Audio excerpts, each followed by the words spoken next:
La lecture biblique se fera dans Genèse au chapitre 4, les versets 1 à 16. Adam eut des relations conjugales avec sa femme Ève. Elle tomba enceinte et mit au monde Caïn. Elle dit « J'ai donné la vie à un homme avec l'aide de l'Éternel. » Elle mit encore au monde le frère de Caïn, Abel.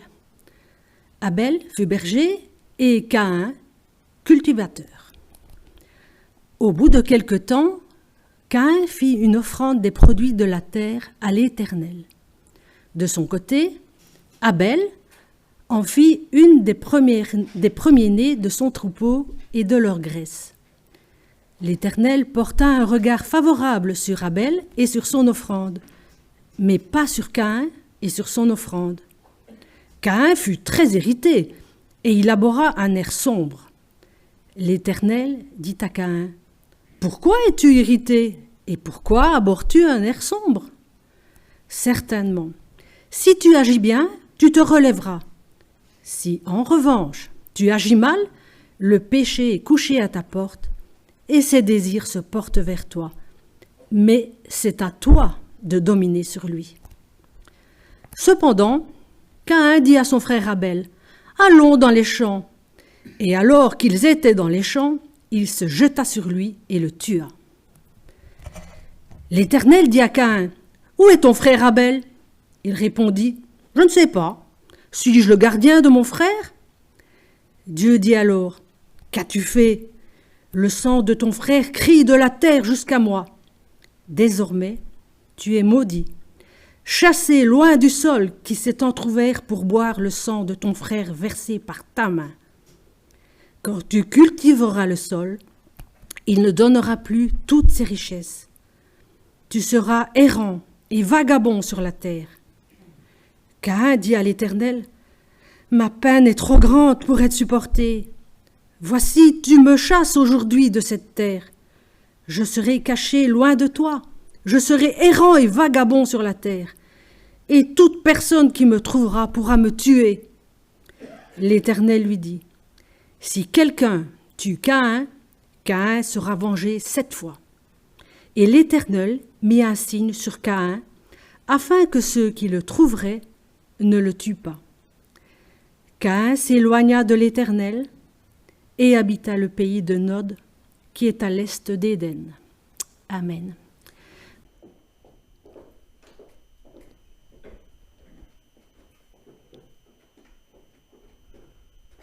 Eh bien, bonjour à tous qui êtes présents là devant moi et qui êtes présents derrière les caméras sur la chaîne YouTube.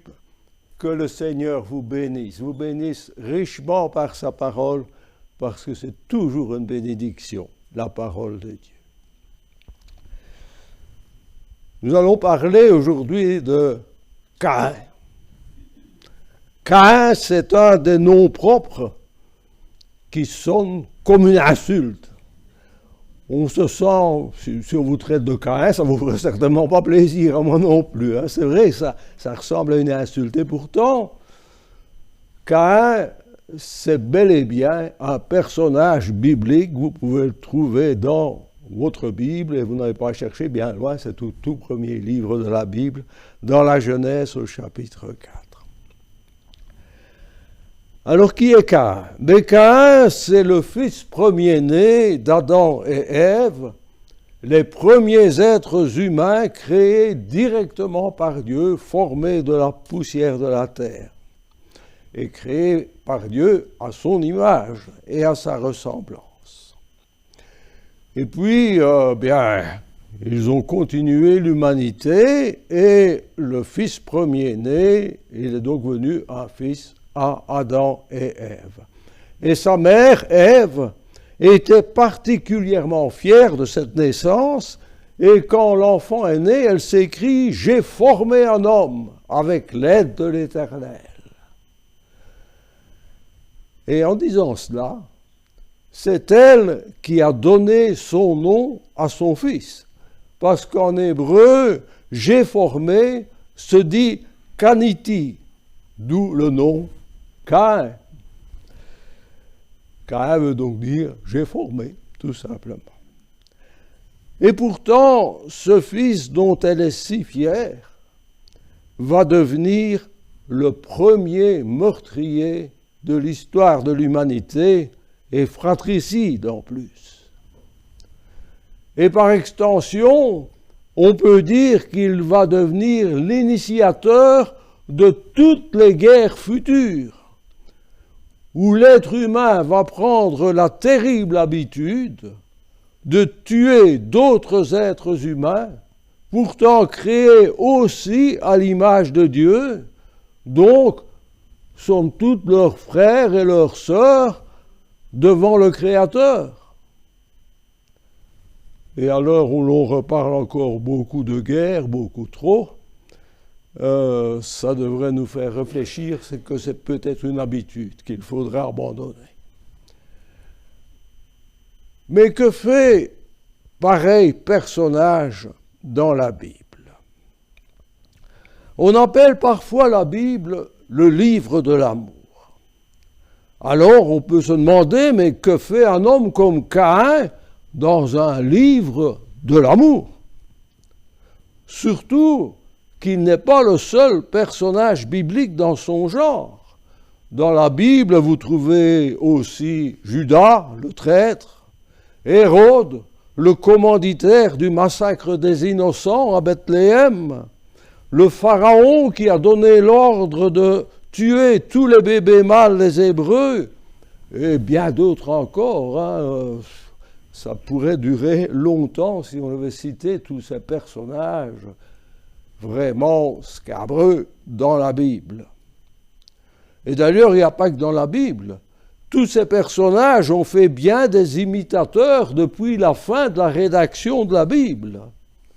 Si l'on pense à Néron, qui faisait brûler les premiers chrétiens comme des torches pour éclairer ses jardins, si l'on pense à Hitler et ses camps de concentration, les millions de personnes qui ont été massacrées, et son confrère Staline qui ne valait pas mieux, et on peut encore en rajouter parce que ça continue encore de nos jours. Alors la tentation est grande de nous démarquer de ces gens en les qualifiant de monstres. Ça, c'est la galerie des monstres. En disant cela, nous sous-entendons qu'il existerait ainsi, vivant à côté de nous, qui sommes les braves gens, bien sûr, vous êtes des braves gens, moi aussi, eh bien à côté, il y aurait une autre espèce avec une intelligence, mais perverse, qui viendrait peut-être d'une autre planète, et qui s'appellerait les monstres. Malheureusement, là, je vais devoir troubler votre tranquillité d'esprit parce que les monstres n'existent pas. Hitler, si je prends lui comme exemple, il y en a d'autres, n'était pas un monstre. C'était un être humain, comme vous et moi, mais c'est un être humain qui a commis des actes monstrueux. Et ça, c'est différent. Comme Hérode, d'ailleurs, comme le pharaon, et aussi comme notre personnage de départ, Caïn. Caïn, malgré son horrible crime, a tout à fait sa place dans les récits bibliques parce qu'il nous représente, nous les humains, tous capables du meilleur, c'est sûr, mais aussi du pire, et tous capables de choisir entre les deux. Parce que, dès le départ, Adam et Ève l'ont voulu comme ça. Ils se sont révoltés contre Dieu pour pouvoir choisir entre le bien et le mal. Nous en sommes donc tout à fait capables, du meilleur comme du pire. Plongeons-nous donc dans ce récit de la même manière que nous nous regarderions dans un miroir. Et ça, l'apôtre Jacques nous encourage à faire ça de temps en temps. À nous regarder dans un miroir, c'est comme ça qu'on voit si on a une tache sur le nez, mais regardons aussi dans le miroir spirituel, dans le miroir de la Bible. Serait-il possible que moi, je commette le mal? Pourrais-je, moi, devenir aussi un meurtrier comme Caïn? Eh bien, si nous nous regardons dans le miroir spirituel, c'est tout à fait possible. Surtout si l'on se réfère à la définition du meurtre telle que l'a donnée le Seigneur Jésus. Le Seigneur Jésus a défini le meurtre. Voici ce qu'il disait dans Matthieu 5, les versets 21-22. « Vous avez entendu qu'il a été dit aux anciens, « Tu ne tueras pas. Celui qui tuera mérite d'être puni par les juges. Mais moi je vous dis que quiconque se met en colère contre son frère mérite d'être puni par les juges. Que celui qui dira son frère raca, bon c'était une insulte de l'époque, mérite d'être puni par le Sanhédrin. Et celui qui lui dira insensé mérite d'être puni par le feu de la géhenne. » Alors si l'on se réfère à cette définition qui est du Seigneur Jésus quand même, nous avons tous été, je crois qu'on peut le dire, tous, un jour où nous étions très énervés et très contrariés, nous avons été des meurtriers dans notre tête. C'est donc bien de nous aussi que parle ce vieux récit. Alors laissons-nous guider par la pédagogie de Dieu qui nous invite, comme il le fait d'habitude d'ailleurs, à nous poser les bonnes questions. Première bonne question, quand je fais le mal, suis-je le seul responsable? Vous savez, ce récit que nous avons entendu, certains adversaires de la Bible se servent de ce récit pour affirmer que, certes, Caïn est coupable du meurtre de son frère, mais est-il le seul responsable? N'est-ce pas Dieu qui a provoqué la colère de Caïn en préférant l'offrande d'Abel? Surtout que dans le texte, vous l'avez entendu, aucune explication ne nous est donnée sur les raisons de cette préférence. Dieu a préféré le sacrifice d'Abel et n'a pas voulu du sacrifice de Caïn. Mais on ne nous dit pas pourquoi. Pourtant, les deux fils d'Adam et Ève ont eu au départ la même idée. Ils savaient que la terre avait été maudite à cause du choix de la désobéissance effectuée par leurs parents. Mais Dieu, parce qu'il est amour, et vous verrez c'est une constante, parce qu'il est amour, a permis que même de cette terre maudite, il puisse, par un travail pénible, ce qui n'était pas le cas avant, mais maintenant par un travail pénible, ils peuvent quand même en tirer ce qui est nécessaire à leur survie.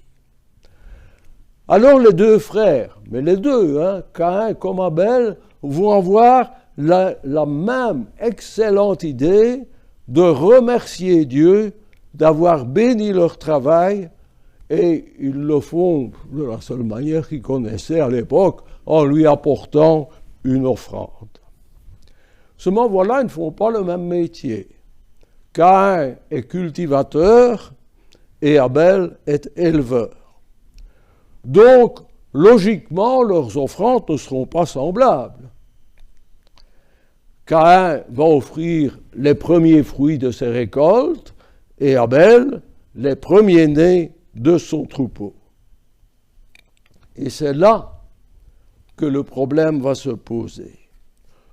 Au bout de quelque temps, nous dit le récit Genèse 4, 3, 5, au bout de quelque temps, Caïn fit à l'Éternel une offrande des fruits de la terre. Logique, c'est lui qui les avait cultivés. Et Abel, de son côté, en fit une des premiers-nés de son troupeau et de leur graisse. Logique aussi, c'est lui qui les avait élevés. L'Éternel porta un regard favorable sur Abel et sur son offrande, mais il ne porta pas un regard favorable sur Caïn et sur son offrande. Caïn fut très irrité, vraiment fâché, et son visage fut abattu, à la fois fâché et triste. Le texte ne nous dit pas pourquoi l'Éternel a refusé l'offrande de Caïn alors qu'il avait accepté celle d'Abel. Et certains sont donc même allés jusqu'à suggérer que Dieu serait donc en partie responsable de l'acte de Caïn, en provoquant sa jalousie. Alors on a tenté des explications. On dit c'est pas possible que Dieu soit responsable. Donc on a essayé de trouver des explications. Une explication qui a été donnée, je l'ai déjà entendue, serait que le refus de l'offrande de Caïn serait dû à la nature même de l'offrande. Selon cette théorie, l'Éternel n'aurait pas accepté le sacrifice de Caïn parce qu'il ne s'agissait pas d'un sacrifice sanglant. Cette explication, vous l'avez peut-être déjà entendue, mais elle ne tient pas du tout la route. Car si la Torah, et faut oublier que c'est Moïse qui a écrit de nombreux siècles plus tard le récit de la Genèse, et la Torah qui a été donnée au peuple par Moïse parle bien de sacrifices sanglants. Et d'ailleurs, ces sacrifices sont une préfiguration, nous dit l'Épître aux Hébreux, du sacrifice de Christ. Mais la Torah permet aussi d'autres types de sacrifices que des sacrifices sanglants. Et de toute façon, si on réfléchit bien, Caïn ne pouvait pas avoir connaissance de la loi qui allait être donnée par Moïse des siècles et des siècles plus tard. Donc, ce n'est pas la nature de l'offrande qui est en cause. Alors, si ce n'est pas la nature de l'offrande, ça ne peut être que la manière dont le sacrifice a été effectué. Alors, nous ne connaissons pas, bien sûr, les rites sacrificiels de cette époque reculée, mais il ne s'agit pas d'une question de rite qui aurait été bien ou mal accompli, mais de l'état d'esprit de celui qui offre un sacrifice à son Créateur. Et là, ça nous concerne encore aujourd'hui. C'est ce que nous confirme le Nouveau Testament. Le Nouveau Testament ne nous révèle pas pourquoi Dieu a refusé le sacrifice de Caïn, mais nous révèle pourquoi il a accepté celui d'Abel. Dans Hébreux 11.4, il est écrit « C'est par la foi qu'Abel offrit à Dieu un sacrifice plus excellent que celui de Caïn. C'est par elle qu'il fut déclaré juste, Dieu approuvant ses offrandes, et c'est par elle qu'il parle encore, quoique mort. C'est donc à cause de sa foi qu'Abel a été considéré comme juste, bien qu'Abel était tout aussi pécheur au départ que Caïn. C'était tous les deux les fils d'Adam et Ève. Ils avaient hérité du péché. Et donc, logiquement, Dieu qui ne peut rien tolérer de ce qui a été souillé par le péché, a accepté le sacrifice d'Abel parce qu'il l'a considéré comme un juste, malgré qu'il était pécheur, il l'a considéré comme un juste parce qu'il a offert son sacrifice par la foi. Par contre, forcément, si l'Éternel n'a pas pu accepter le sacrifice de Caïn, c'est parce qu'il devait être offert sans la foi, par pur formalisme religieux.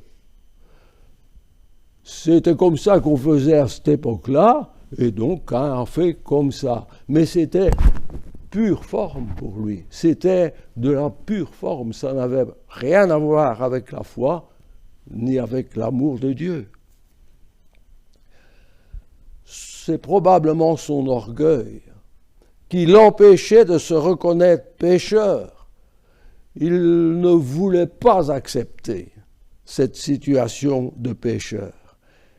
Et c'est une attitude dans laquelle il va persévérer tout au long du récit et qui, en finale, causera sa perte.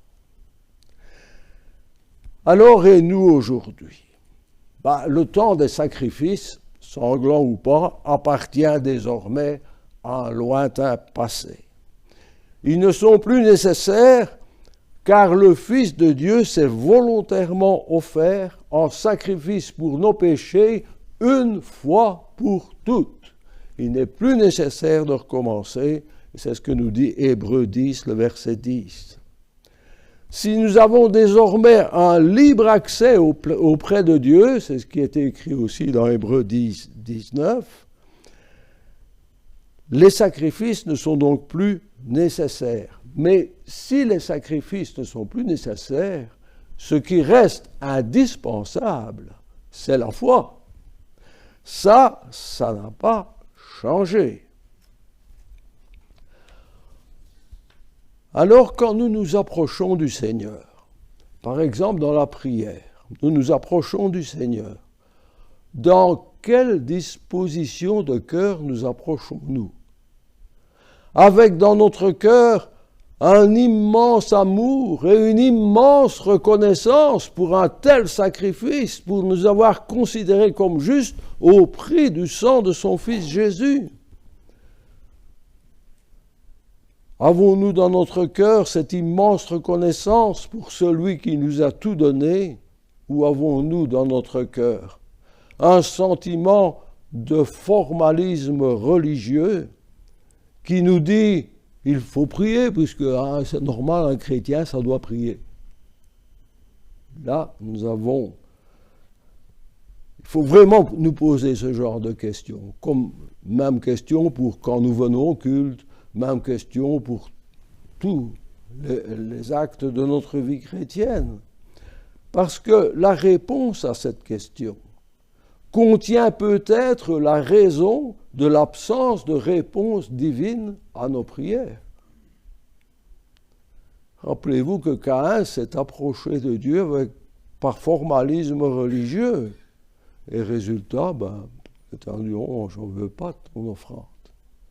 Si nous prions par pur formalisme religieux, Dieu risque bien de nous dire, mais j'en veux pas ta prière. J'ai pas besoin de formalisme. J'ai besoin de ton cœur, de ton amour. Alors, voyons un peu maintenant la pédagogie de Dieu, parce que Dieu est un grand pédagogue.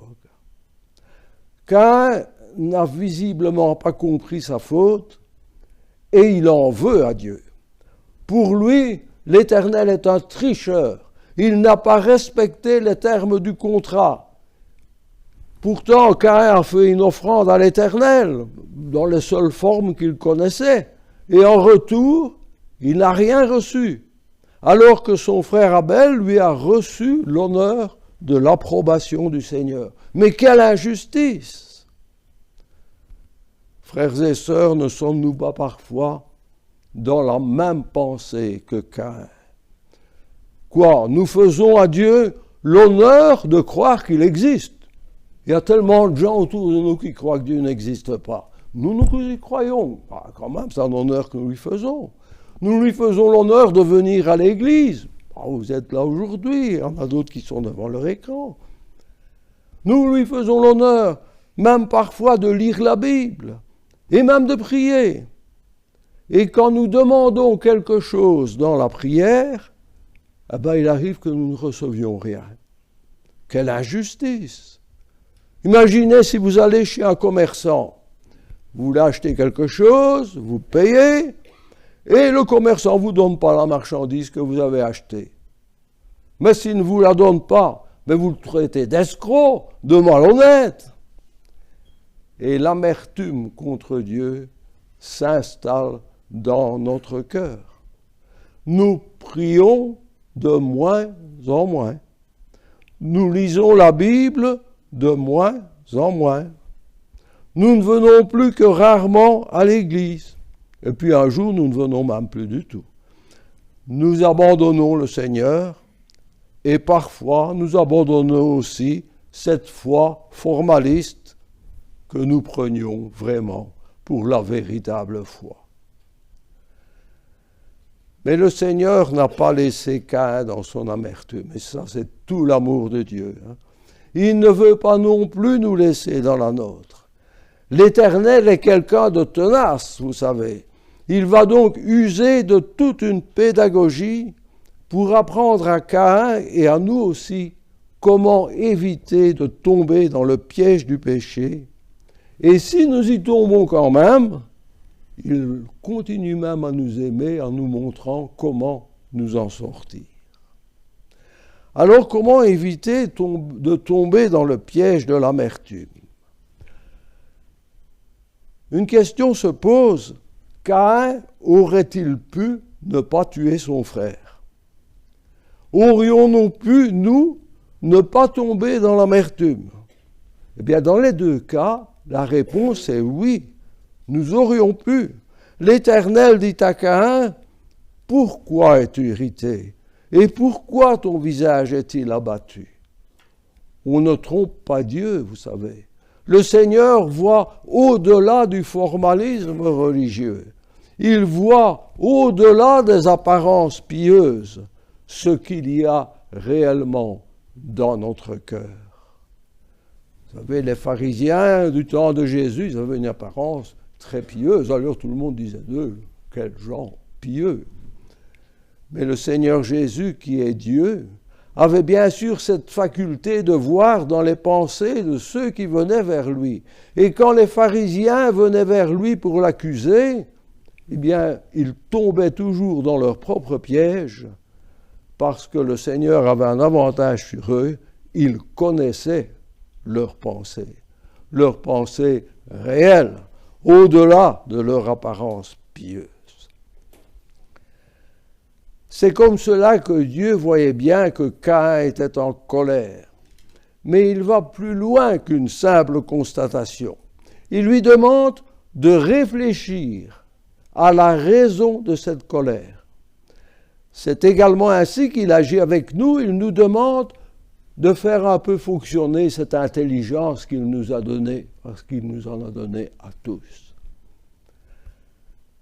Et il nous demande, mais quelle est la véritable cause de notre colère? Et est-ce que nous avons bien raison d'être en colère?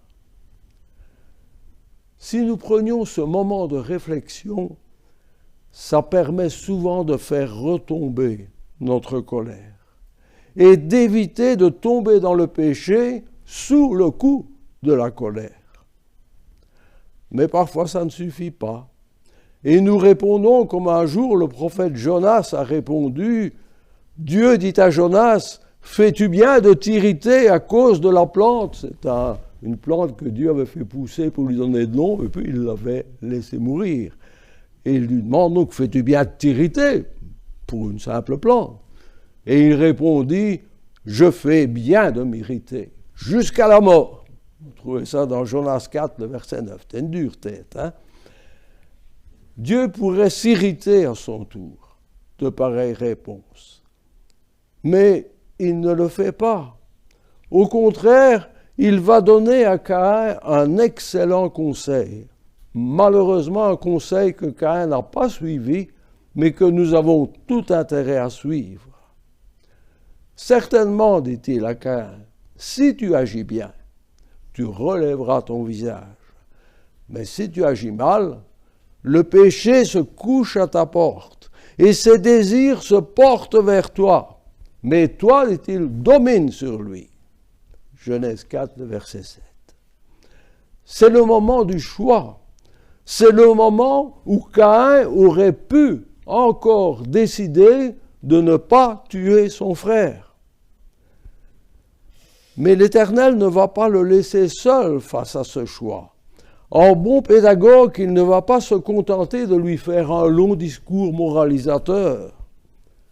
Il va prendre une image pour illustrer son conseil. Il va représenter le péché. C'est plus facile, on dit souvent une image vaut mieux qu'un long discours. Hein? Bien là, il va faire une représentation du péché sous la forme d'une sale bête. Une sale bête couchée devant la porte de la maison de Caïn et prête à le mordre dès qu'il sortira. Bon, le nom de cette bête n'est pas cité dans le récit de la Genèse, mais elle fait vraiment penser au serpent, la forme que Satan avait prise pour tenter les parents de Caïn.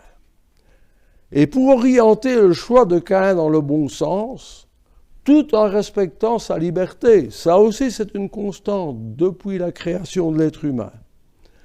Dieu lui fait remarquer que cette bête n'est pas toute puissante et que Caïn peut la dominer s'il le veut. Encore aujourd'hui, c'est un pouvoir que le Seigneur accorde à tous ceux qui croient en lui. Donc, à nous aussi, il nous laisse la liberté d'utiliser ce pouvoir ou de laisser faire le péché. C'est l'apôtre Pierre qui, à l'autre bout de la Bible, rejoint le récit de la Genèse pour nous donner le même conseil quand nous sommes tentés. Il va lui aussi prendre l'image d'une bête pour illustrer son propos, mais ce ne sera pas un serpent. Il prend carrément l'image d'un lion pour bien marquer que Satan est un adversaire puissant, féroce et dangereux. Soyez sobres, veillez. Votre adversaire, le diable, rôde comme un lion rugissant, cherchant qui il dévorera. 1 Pierre 5, le verset 8. Cependant, là aussi, c'est l'apôtre Jacques alors qui affirme que oui, d'accord, c'est un lion rugissant, mais on peut le dominer et on peut même le mettre en fuite. Soumettez-vous donc à Dieu, écrit-il, résistez au diable et il fuira loin de vous. Jacques 4, le verset 7. Bon, vous savez, vous l'avez entendu dans le récit, Caïn n'a pas écouté le conseil et il a tué son frère. Et pourtant, Dieu va continuer à enseigner celui qui est tombé dans le péché. L'Éternel ne va pas laisser tomber le pécheur. Il va continuer, en bon pédagogue, de tenter de le remettre sur le droit chemin. Mais tout en respectant sa liberté. Toujours. C'est une constante dans la Bible, c'est une constante dans nos vies. Pour commencer, il va poser une question à Caïn, une question dont il connaît déjà la réponse. Bon, c'est mieux pour un enseignant, quand on enseigne, de connaître les réponses aux questions qu'on pose à ses élèves. Sinon, là, il y a un petit problème. Donc, l'Éternel connaissait la réponse, mais c'est une question pédagogique pour l'aider à réfléchir. L'Éternel dit à Caïn, « Où est ton frère Abel ?» Ce que l'Éternel attend de Caïn en ce moment, ce n'est pas une réponse. Il sait bien sûr où est Abel, mais ce qu'il attend de Caïn, c'est un aveu de culpabilité. C'était pour Caïn le moment de la repentance, et il aurait encore pu être pardonné de son horrible crime. Ce crime, cette mort d'Abel, qui est d'ailleurs une anticipation du sacrifice de Jésus-Christ, dont Abel était lui-même une préfiguration. Mais Caïn n'a pas saisi sa chance. Il refuse de reconnaître son péché. Et sa réponse à la question de l'Éternel est un mensonge arrogant, avec en prime une insulte directe à la personne de son Créateur. Je ne sais pas. Mensonge, évidemment, il savait très bien. Suis-je le gardien de mon frère? C'est vraiment une insolence vis-à-vis du Dieu créateur. Ce refus de repentance a finalement entraîné la perte de Caïn. Il est condamné à l'exil, loin de Dieu. Mais si vous avez bien écouté le récit, même après sa condamnation, il ne manifeste aucun remords, même pas simplement le remords, pour l'acte qu'il a commis. Il a une seule chose, peur qu'un autre de ses frères et sœurs ou leurs descendants, parce que les gens vivaient très longtemps à l'époque, viennent un jour pour venger Abel. Tout ce qu'il obtient de Dieu, c'est l'interdiction pour quiconque d'appliquer la peine de mort aux meurtriers.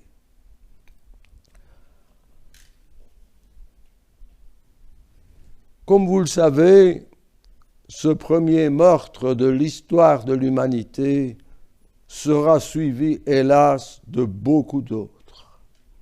Avec la connaissance du bien et du mal voulu par les parents de Caïn, c'est bien le mal qui s'est répandu dans toute leur descendance. Et nous faisons partie de cette descendance. Mais il existe une solution pour sortir de cette malédiction. C'est de reconnaître son péché, de le regretter. C'est ça la repentance. C'est pas simplement du remords, mais c'est en plus de regretter son péché, c'est surtout de décider de changer de manière de vivre. Puis de croire de tout notre cœur, de toute notre âme et de toute notre pensée que Jésus-Christ, le Fils de Dieu, s'est laissé condamner à mort et exécuter, lui qui n'avait jamais commis aucun mal, pour expier non seulement ce premier crime, mais tous les actes mauvais qui ont suivi, et ceux qui continuent maintenant, et ceux qui seront encore commis dans le futur. Et comme preuve qu'il accepte de ne pas nous appliquer la peine de mort éternelle pour le mal que nous avons fait, l'Éternel nous a à nous aussi donné un signe. Il a ressuscité Jésus-Christ. Et celui qui croit vraiment de tout son cœur que le Seigneur Jésus est vraiment mort pour ses péchés et qu'il est aussi ressuscité en vue de notre justification, celui qui croit cela vivra éternellement. Amen.